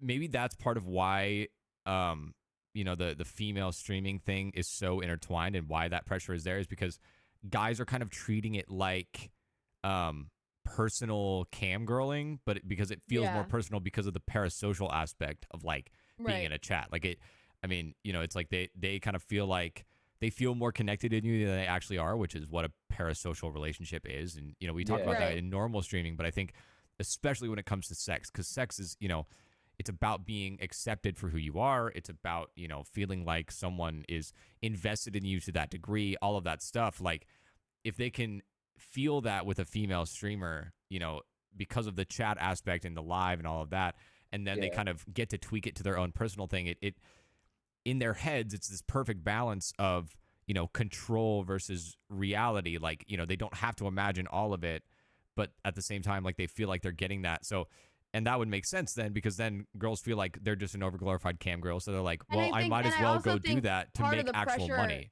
Yeah. yeah, and I think part of the pressure as a woman is, oh, well, if that's what they want to see and they'll pay to see that, then I should do that. You know, like Right, right. And that's what I was like saying earlier with, yeah. I think so many female streamers, when you see them get into that space, it's because they're like, it's already happening to me. I might as well monetize it and have some financial Right. freedom and yeah, stability. Which Right. again is like I don't blame the women for taking advantage of the system the way it is. I blame the system for being the way it is. It Right. shouldn't yeah, be the case that, a woman goes live and is only watched because of her anatomy or, you know, being a woman. It should Right. be like my ideal world would be that female streamers are judged on the same scale that male streamers are. That, you know, Right. oh, are they Yeah. entertaining? Are they good at the game? Are they, you know, any of those things? But it Right. just, you know, like you said, as soon as you But the face truth revealed it, is the truth is it doesn't matter if they're streaming the game or this or that. They're not looking at the game. They're looking right, at their face right. Yeah. cam. Well, I mean, know? you take like Yeah. Amaranth when They she don't- they actually don't plays take those games. Like facts. it's like Yeah. 80% her camera, and then the game is like a tiny screen, and like she Like a knows, and tiny like 20% skin. I mean, yeah. to her credit, Right. like she's accepted that, and she's like strong enough to do that, and she's gone, And I I'm gonna lean honestly into this think and make a Amaranth shit ton of is- money. She's a genius. She Like is one of the most impressive people in that whole industry because Yeah. you know that's what I was kind of saying, the puppet aspect. You Mm. know, for example, like you know how she used to do the hot tub stuff. You know, like yeah, Yeah. for 8 hours yeah, a day. yeah, You know, she would just be there. You know, changing outfits. Just she is so good at it, and her consistency is yeah. it's out. It's I mean, mind blowing. she's You a know, she genius. has a but she's got I don't know. She's got something going on up here that I wish Yeah. I had because she can just stomach it all and just Yeah. do it. And she's set for a lifetime now. I mean, and her Mhm. kids and her grandkids. I mean, she took advantage of what was happening, and She she gives said, so much of her money away too to like Mhm. different you know animal shelters and stuff like that. Like that's a Yeah. huge passion of hers as well. It's Yeah. just No, I mean, I totally get it. And like a lot of the girls that I've talked to that do it are like, it just, you know, especially I think, and this is a really interesting conversation, like financial freedom, not just like from the streaming world, because I think a lot of streamers get into that and try and make it a career because they want to escape the 9 to 5 life. And so Mhm. many girls that like, you know, they're like, yeah, I was a waitress making, you know, I was making it like I've talked to a couple girls where it's like they were making in an hour, you know, on OnlyFans what they would make an entire shift you know, right. being a waitress. And like, obviously, you know, like you said earlier with the streaming thing, like posting one picture is a lot easier than working an entire shift in food service. Or streaming for 6 hours Right. to you know So- maybe get Yeah. at most 100 gifted It subs. totally you know? it totally makes sense, especially from that and that Yeah. like Yeah. the more that I've been in higher education, like, and the more I've gone through my degree and the more personal research that I've done, like, Mm-hmm. you know, you hear this phrase thrown around of late stage capitalism, and you start to see like capitalism really falls apart in these later stages, and the U.S. is in about that range where capitalist societies have historically fallen apart. And I think we're seeing that. I mean, we're seeing, you know, like the minimum wage compared to, you know, living expenses. It's like people just aren't able to live just working a normal job. Yeah, you can't work minimum wage and maybe even rent. Yeah. No, I mean, it's like anymore. Yeah, and it shouldn't even It's- be a matter of like surviving. Like people want nice things. They want a little bit of luxury. They want, you know, more than just a 400 square or foot at least apartment. to just like be comfortable, you know? Right, At least right. To just Well, not and- have, Live at least not to comfortably. have to work 30, 40 hours a week Yeah. just to get their rent and exactly, food. exactly. I to, mean, like, it's pay like for, you know? yeah, you slave away just to have enough food and a little bit of, you know, comfort, maybe like a TV show to get you to Right. work the next day so you can just go on suffering. It's like so I totally understand, you know, and that's a lot of the girls that I talk to that have gotten into this space are coming from that perspective of like, yeah, I wouldn't necessarily be doing it if I was just handed a buttload of money, but at the same time, I'd rather be doing this than slaving away and barely making rent. I mean, so many girls are like, yeah, I was able to buy my dream car. I'm able to, you know, I have a house that I own or any of these things. And like, I think Right. that's everyone's dream. Like how you do it, Right. that's up to you. But Yep. like, it's more, again, it becomes down to the system of like, yeah, why wouldn't you? Why wouldn't you sell out or whatever? If you view it as selling out, Right. then why wouldn't you sell out and Right. have a comfortable Yeah. life than continue slaving away? And some girls, you know, they're like Because their the morals thing are so is even if you are comfortable with the slaving away, how many years yeah, are you going to be working until you get just your Yeah. house? yeah, Yeah. Just your car. yeah, You know, like how much are you gonna Yeah. put into your piece of shit car?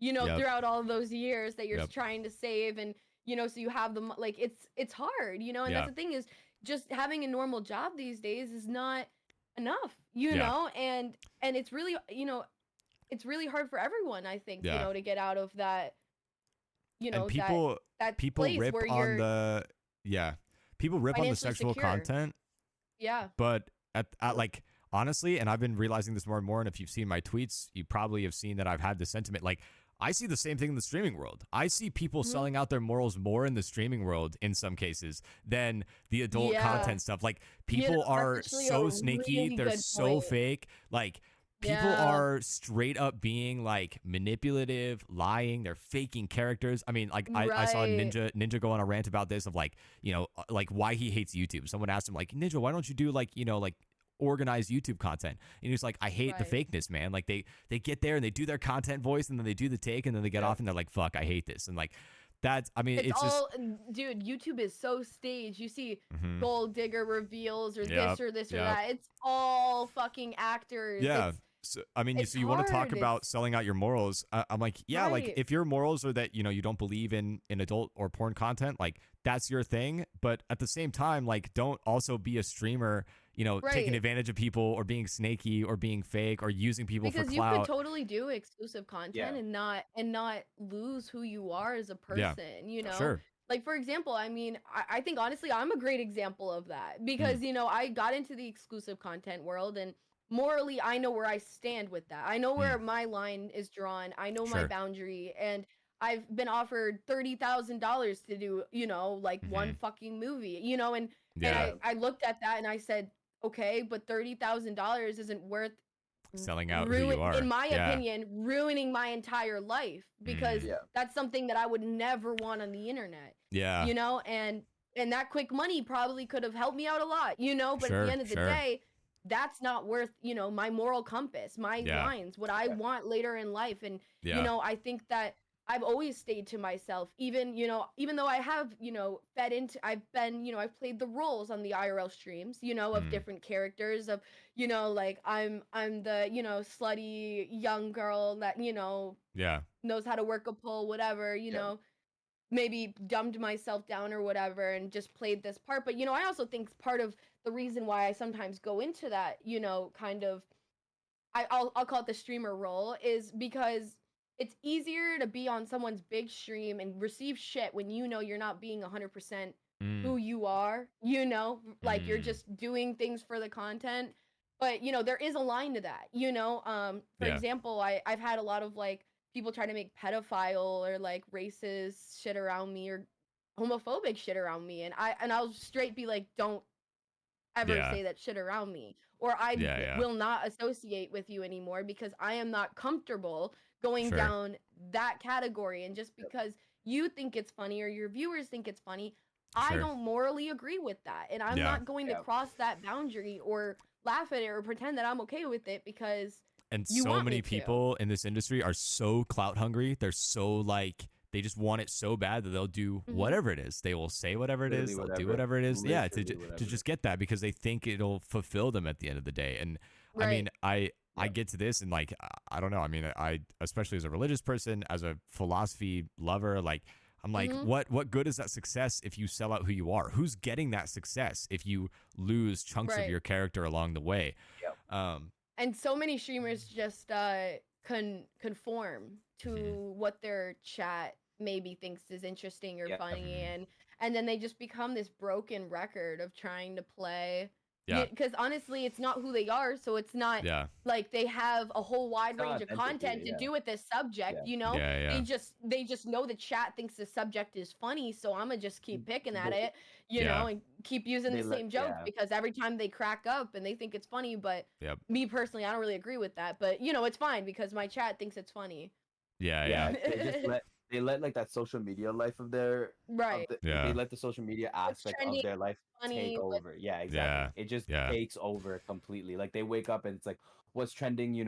What can I do today to get views, pull all this, but then they don't think about their own morals. They that's don't think something else about is what actually started. trending personalities, Yeah, like Yeah. yeah, Speed, Aiden Ross, Yeah. like these big creators, Andrew Tate, like all those are three great, huge, impactfully people on like guys in this generation. Speed, Aiden Ross, and Andrew Tate. I would say those are three huge ones. Yeah. And I know one of my friends, he's a streamer and I know how he used to stream and I know now he acts a lot, like Yeah. Speed. And I know Yeah. another guy who used to be very nice to women, very supportive, and very cool. But now he Yeah. acts more like an Andrew Tate, misogynist. Like, Yeah. I'm trying to Yeah. make a joke of you. I brought you here to make my chat laugh, but you're the joke. Like, I Yeah. don't want Yeah. you to be funny. I want you to be the joke. Yeah. Like, Yeah. Yeah. I've seen that happen, you know, and a lot of people, like, I don't know what it is about these people. I think it's just the scope of fame, clout, attention, people that they get associate with. I think that's something that the guys in this generation are just like, wow, it's so cool. Oh my God, they're hanging Yeah. out with Lil Yachty. They're hanging out with Yeah. this person. They're hanging out with that person. Like, Yeah. holy shit. Like, Yeah. if I was just like him, maybe I could be Yeah. there too. But the thing is this is a message for everyone watching. Copying someone's personality is never going to get you to where they are, because Yeah. Not at all. they're there because of their personality. And if you just Yeah. fucking copy paste that, Yeah. like they already have that personality. People want to see new personalities and people Yep. who are in tune to themselves, not Well, and playing this role. to expand on your point, I think a lot of people want clout and fame and money and all of that because Right. the world tells you that's how you become successful, and success is validating. I think what they're really seeking at Or the at end of the least day easily successful. You Yeah, know, it's the easiest yeah. way But to be in that absolutely position. no. But I think what Yeah. they're seeking is self-validation. They want to feel Mhm. okay about themselves, and so Mhm. it's like it's ironic, like exactly what you're saying. You're not them. So if you're faking a character, you know, to try and get those things, to get the clout and the fame and the whatever, like it's Yeah. not you getting, you know, it's not you being validated. It's some character that you've made up. It's some whatever. So Yeah. that's like, you know, authenticity. If you want validation, right, through social media, which is not the right way to do it. Like the Right. only real validation comes from within. But if that's what you're Yes. pursuing, like be you. That's the only way Mhm. that you're ever going to validate yourself. Otherwise, you're just going to become this character, this shell of who you are, and then you're Right. just that's why it's a never ending thing. That's why, you know, no amount of fame or clout or money or whatever is ever going to be fully validating, because it's Mhm. always coming from an external source. It's always going to run out. You always like Right. you need to escalate it. You need, you know, and that's why, you know, you see these people with chasing viewers and chasing fame and And you know, but also I think a lot of people, because like I want to go back to what I said about how everybody thinks it's the easiest way to be financially free. Like if you Yeah, have it's- clout and like if you have clout and you're famous and like you're set, you know, like everyone thinks Yeah, like, yeah. oh, like I was set, like I could have Yeah. whatever house, whatever car, whatever this, whatever Yeah, that, do yeah. whatever with my life, and people will just watch it because, and that's true. I mean, for the most part, I mean, if you're really popular, like if you're on the level of fucking Aiden Ross, like if he decided that he wanted to be a Minecraft streamer, everybody'd be like, okay, I guess now we're a Minecraft streamer, you know, like Yeah, whatever. yeah. But Yeah. the truth is that I think a lot of people don't realize how hard it is to actually have clout. And Yeah. a great example of that, and I hate to give him I hate to say his name, but Neon, because Neon has fed into all of but he's a great example of somebody who has fed into what the chat has wanted, fed into these, you know, Yeah. whatever is trending, whatever. He has staged stuff. He has, you know, obviously completely threw his moral compass away to Yeah. make all of, you know, his content stunts and whatever. But he comes on saying like, oh, like, you know, and I know it was a big joke. Everybody was like, come on, like seriously, like you think your job is so hard. But at the end of the day, the impact of being someone on that scale and that popularity, the hate, the death Yeah. threats, the, you know, Yeah. the threatening to your family, the threatening to your friends, Yeah. you know, the no privacy, the fact that people know where you live, that they call the cops to your house. That is that is a horrible way to live, and people don't realize that. Having clout, if you can't just throw it over yourself, like I didn't hear any of that, it does not bother me. Yeah. And eventually, the thing is when there's thousands of people saying the same thing, it becomes hard to be like, I don't care. You bring up know? a really interesting point too, because like I think a lot about the difference between a celebrity and like an internet celebrity, because like especially the privacy thing. We don't know a lot about celebrities. Like, you know, like they have some extent of privacy, and like obviously I mean, they it have gets the invaded a lot. paparazzi and the rumors and the tabloids, but I think with not to the point where fans are showing up to their house. Right. But you look at like internet celebrities, just by nature of what they're doing, you know, the streams and the videos and all of that, you like it demands you to show so much of your life that you have even less privacy than like a traditional celebrity. And right, like, because you could be like Jennifer Lawrence, an actress, and they don't when they see you on the big screen, you're not in your house, you're on a set, you're playing a role, you're being a character, you know. Or You even see if they know Taylor where Swift, your you house see her at the is. concert. Yeah. Yeah, Even you if they know know, where your like- house is, you have security. You have a gated, Right. you know, it's like you can afford all that because you Right. are the way, like, you know. And that's I something mean, else is if you're not a certain point into streaming, you can't afford security. Right, You can't right. afford those things. It's, Yeah, I mean, it's not like expensive. Clicks can't It's like afford 400 grand a year. Yeah, I mean, Clicks is massive, right? One of the biggest Right. creators that exists. He can't afford a $25 million mansion with private security detail and a gate. You know, it's like he's in a nice apartment, but you know, we Right. just saw the thing recently with like kids know exactly where their apartment complex is. They shot lasers into his house, whether it was attached to a gun or not, we don't know, but it doesn't matter. Like, obviously, kids got too close for comfort, and like, Right. you talk and that's about scary. Like that Yeah. clip actually scared me. Like Well, if I was absolutely. in my I'm house so and I just saw a laser on me, I would. Yeah, I would assume the would worst flip the too. fuck You have out. to. But it's like that's a great example of he's one of the biggest creators that exists. Yeah. Just period. Especially in Fortnite. Yeah, Yeah. he's huge. And yeah.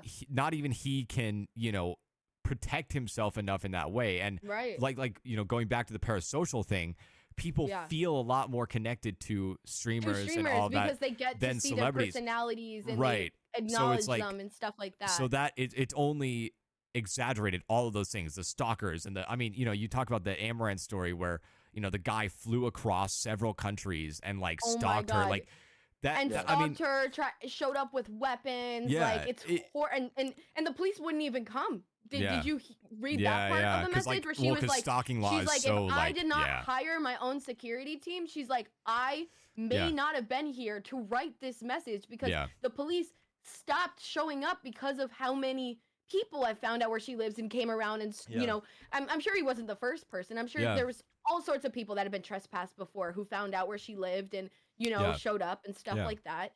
But that's Yeah. crazy, you Yeah. know, like that. You know, if you're at that level too, like police will stop coming. You Yeah. know, they're like, oh, you talk about the this- swatting too, like creators that Yeah. get swatted all the time. So it's like Yeah. that parasocial aspect, especially, I think, incentivizes people so much more who do have the capacity to do insane things like that, to do it more than like a celebrity. Because, you know, you think about like Jennifer Lawrence, the only thing that you would know that are like personal information about her is stuff that she's done for videos or, you know, magazines or Right. whatever, where it's like, or, that's like, all interviews, planned, you know? Saturday Yeah, Night like Live, they stuff don't like reveal that, certain yeah. things for a reason. They keep some aspect of their personal life personal, and the streaming world, because it's so personal, because it's, you know, me in my house, like people know what my room looks like. That's Right. kind of weird, like you know, but it's like that line of between personal and professional gets so blurred, and like, you know, especially in the streaming world, and that's why it Especially creates as a opportunity. woman, like you Mhm. would be like so many people maybe reach out to me to do like a collab or something, and I'm interested, you know, and I'm like, yeah, like let's do it.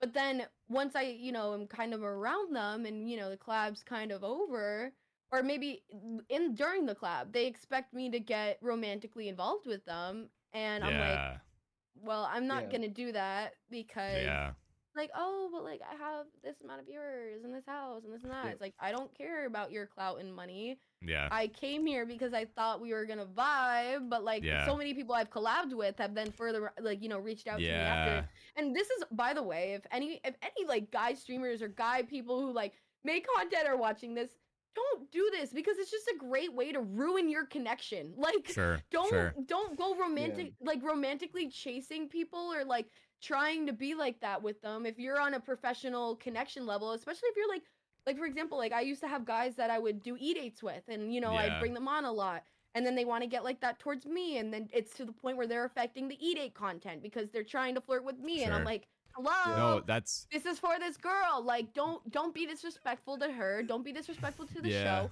Just yeah. just play your fucking part and do your job, you know, like Yeah. like that's another massive point keep too. it Is professional. no, that's the thing, right? Is the blending of the personal and professional in the streaming world, because like you don't know what parts of it are real sometimes. You don't know, like, Yeah, you know, it's like, yeah. because it's like, you know, when you are because in no other industry are you working so closely with people that are your friends, that you are so close to, and it's like you aren't usually developing personal relationships with your coworkers, and that's the thing, is like, Right. Yeah. you know, because some of it is real. Some of, you know, it's like it could be a real friendship, and then one starts getting used for content or any of that stuff, and it just becomes this really complicated political bubble where like you're trying to figure out somebody's true intentions or if something was Right. content or not, and like and again, that goes to like the fakeness, right? Like, I mean, you take like a Clicks and Lena situation. Yeah, like that was like they were just good friends at first, and like you know, now you've seen it with her and other people, but like it gets blown out of proportions, and then like, you know, you'll see the guys start leaning into it for the content. Oh my god, and you know, and I like, saw that stuff on Twitter about Lacey, like, and her, like, how they've been going back and forth. And like, I'm not gonna, but what I heard from it was that, like, you know, he's always saying she's a cloud chaser because she won't romantically get involved with him. But she'll stream with him, which is not a fair thing. That is not a fair thing to say. And like I've talked and I've talked to Lena, and like she's one of the sweetest people ever, and she's just not really into that I know whole Lena thing. personally. I've met her a few times. She's amazing. She really isn't into the whole like, oh, I'm gonna fake all this content or whatever. She's just like, I just want to go live and like do what I do, and like and but like what I saw of it is that he's usually the one who hits her up, being like, hey, come stream with me, but then continues to be like the way that he is, you know, because and it's like, I don't know, there's definitely got to be a way to be like, oh, like, I wish Lena would be like that with me without being like, oh, she's a clout chaser, she just does this for money, she just does this for this and this reason. When you put so much of your personal life, when your personal life is your career, it's a very very difficult thing, and that's like, you know, especially when it gets blended with non-real elements, and that's like, you know, the streaming world is so terrible for that. I want to ask you a random question. Go ahead. If you weren't doing what you're doing, if you weren't doing content, what do you think that you would be doing? I know what I want to do. Like, do you mean like even if it was like a different type of content, or like do you think like, or like normal job? Oh, both. Why not both? Yeah. Okay, normal job.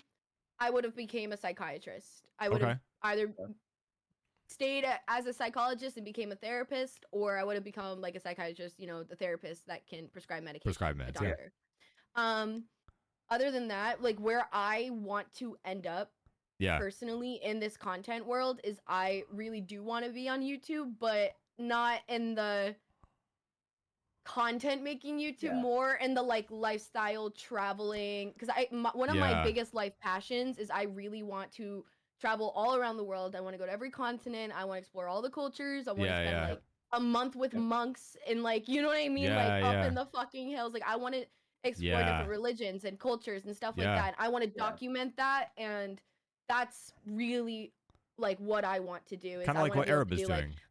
But like I also want to be able to do like more lifestyle stuff, like, you know, like sit down and just tell my subscribers a story time, like, oh my gosh, you would not believe what happened in Sweden last night, like, you know, random shit like that. But ideally that's where I want to go, not you know, not in the like, not too content like focused though, like I need to create like a new idea, I need to do a new prank, I need to do this or that, but like if I wanted to like prank my best friend or like prank over, you know, like people would be like, oh, this is a fun different like switch up of like new content, like natural. Exactly. You I really want to do something more lifestyle based like that, and that's like my goal.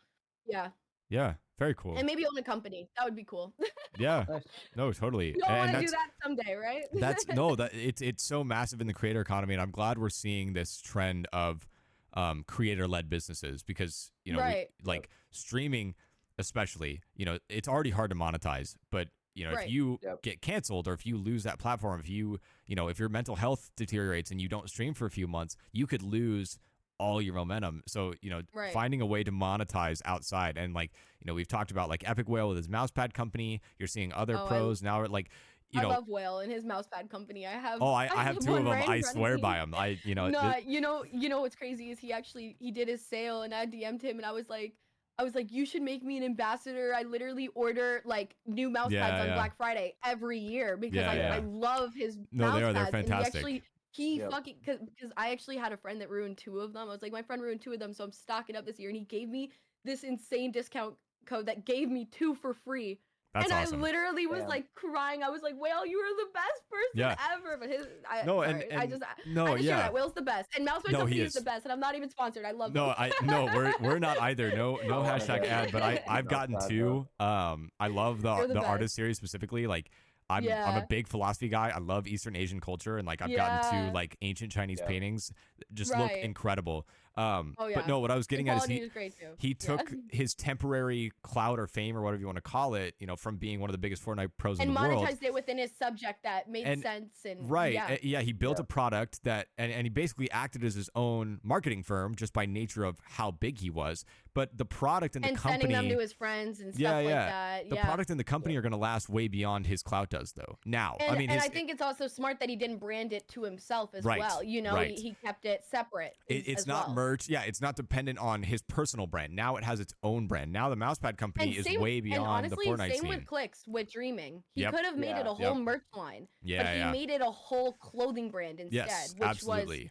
Yeah. No, and that's that's the a thing great is like example. because Yeah. the biggest expense by far for any company is going to be marketing. So if Right. you can act as your own marketing, you know, team and your own marketing like everything, and you can just pour it into yourself and your stream and your content, that fuels your content one, but it also like you're saving billboards and advertisements and all that stuff, and you're just becoming your own avenue and you're pushing it out to that initial audience. And then once you start getting that momentum and the reputation starts coming in, then it becomes a self-sustaining business. And that you've seen that Right. with Dreamin', you're seeing that with Mousepad Company.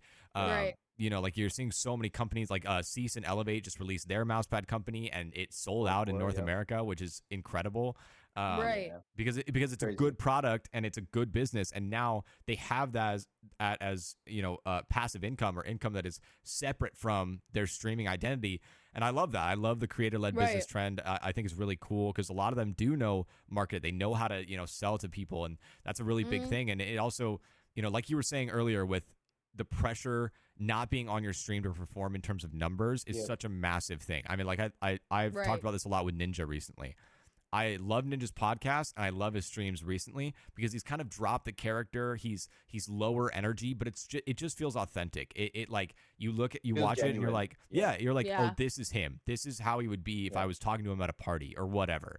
Whereas like so many creators are still in that like mode of like, oh, I have to perform. I have to get this amount of average viewers. I have to get these amount of Right. subs, where they keep up that pressure. Like when you can drop the pressure from your stream, it's just so much more authentic to who you are. And I just think that's better at the end of the day. And that obviously makes streaming so much more enjoyable that you don't Yeah. feel For like sure. you need to force or put on an act or do something just to financially, you know, level the Yeah. checks, you know, like Yeah. that's an amazing feeling, you know, to just be able to do it because you want to do it, you know, Yeah. because not because you have to, you know, and Yeah, because yeah. you enjoy it.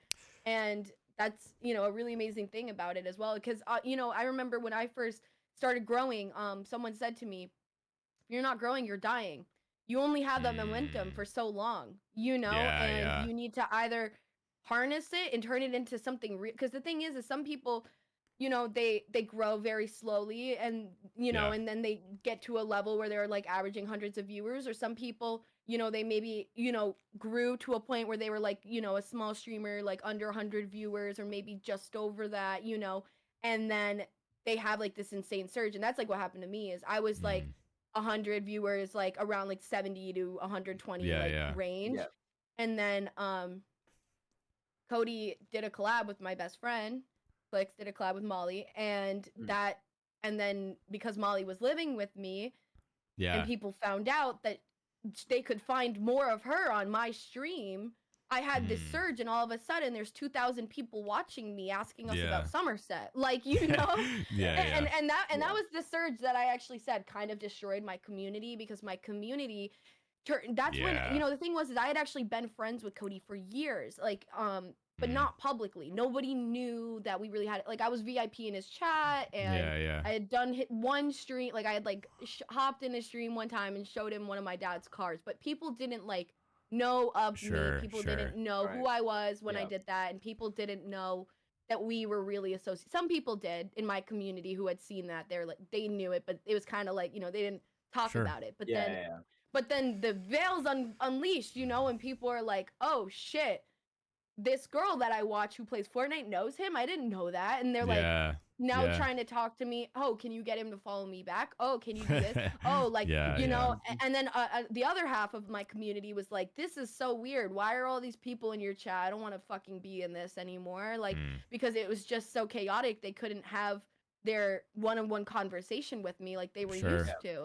And and it's crazy because, you know, when you're a streamer, and I think this could be misunderstood, but like as like just wanting clout, but when you are a streamer and you stream for years and years and years, and you grinded for 8 hours a day, and you had watched all these big people, you always like there's always that feeling deep down that you wish that you were a big streamer. You wish that you had 1,000 viewers. You wish that Yeah, you of course. could hold that you could average that, like that. Like everyone wants to be at that point, because if you're at that point, then you're probably making enough to financially support yourself, or Right, right. to Yeah. assumption.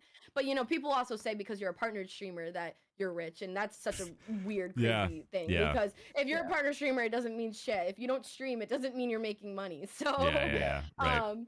but I always wanted to obviously be on that level, because I thought that if I was on that level, then like maybe people would like acknowledge my gaming, and I would like get big for that or this or that. And Yeah, but for I sure. realized once I had this surge, and I think it's also because it was just not because of me naturally, but because of like situational stuff going on around me.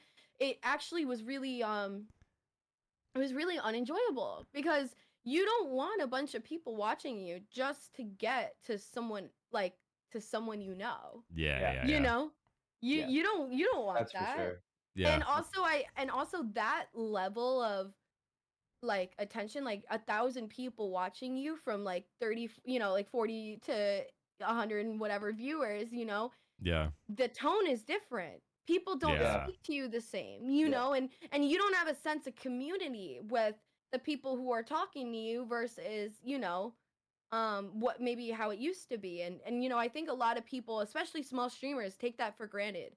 And if Mm. you're a small streamer who has a tight-knit community and you wish that there was more people, I'm sure new people come in, but if appreciate that sense of community that you have, like while you still have it, because I'm sure you will grow and get to a point where you don't feel like you have that so much, and it starts to feel parasocial and not like you're just Yeah. having conversations, or like it starts to feel very ingenuine, and people start to want you for other reasons, or want to watch you for other reasons. Yeah. Yeah. Yeah, I get that.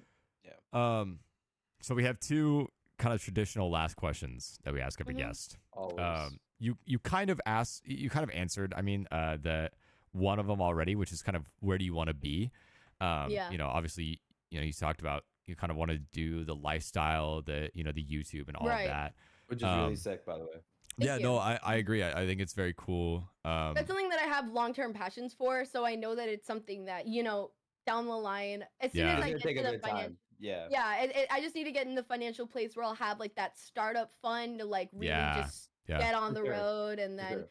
but Yep. no, it's definitely something that I've always wanted to do, and I've known I've wanted to do it for years. I've always wanted to have a YouTube, number one, but I've also always wanted to travel, so it's like, why not just Yeah. Combine Yeah. the both. Yeah. Yeah. Right. Make it Right. work. Well, Make it and I work. think Yeah, that's essentially. one of the biggest things that's appealing about content creation, is being able to monetize your life. Be Right. able to Yeah. do those things and make the money while doing it, while being passionate about it. And if you Right. truly are passionate about something, it'll just come out in the content. It'll just be so much better.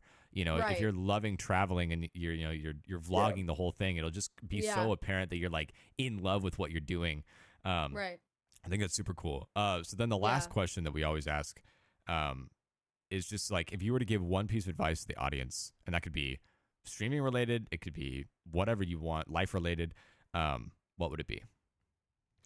I think we talked about a lot of different things here today, but I would, and honestly, that's why I'm going to say what I'm going to say. I know there's a lot of pressure from social media, from society, from maybe your friends, who knows, to be or act a certain way. Don't be afraid to break, what everybody and everything else is. Yeah. Don't be afraid to just follow your moral compass, and Yeah. don't let things Right. like clout or money or status or attention, Yeah. sway your moral compass. Stick to Yeah. what you want, because you'll never be happy playing a part, and Yeah. you can play the part for a few years, but Yep. you'll never actually find like you won't feel comfortable in yourself. Yep. You won't be happy with how everything is going. Just stick to Yep. yourself, and don't waste time with people who don't support that that part of you. Be who I you got are. that. Cut out people who are toxic, who don't support your work, that's something I hate, is people who like don't understand if you're busy working on a project or this or your passion. Like, cut those people out. Keep people around you who are motivated and 100%. driven, and stay true to yourself because you won't be happy otherwise. I Don't be That's one way afraid to to put it. break society. Don't be afraid to, say fuck all of these crazy things that everybody says and does nowadays and just go for what you want. I Yeah, could she not couldn't have have said said it any it better. better. Yeah. I seriously Yeah, don't have anything to yeah. add to that. She So got with it. that being She's got said, it. go ahead and follow Elle on every platform. We'll have all of her socials linked below. And these guys, they're awesome. Yeah, We yes, appreciate you can listen to us on every platform that you can get podcasts, and we're also on YouTube if you want the video version. So go ahead and check that out. We will see you all in the next installment of Ghost Comms. Peace. Yeah, everybody.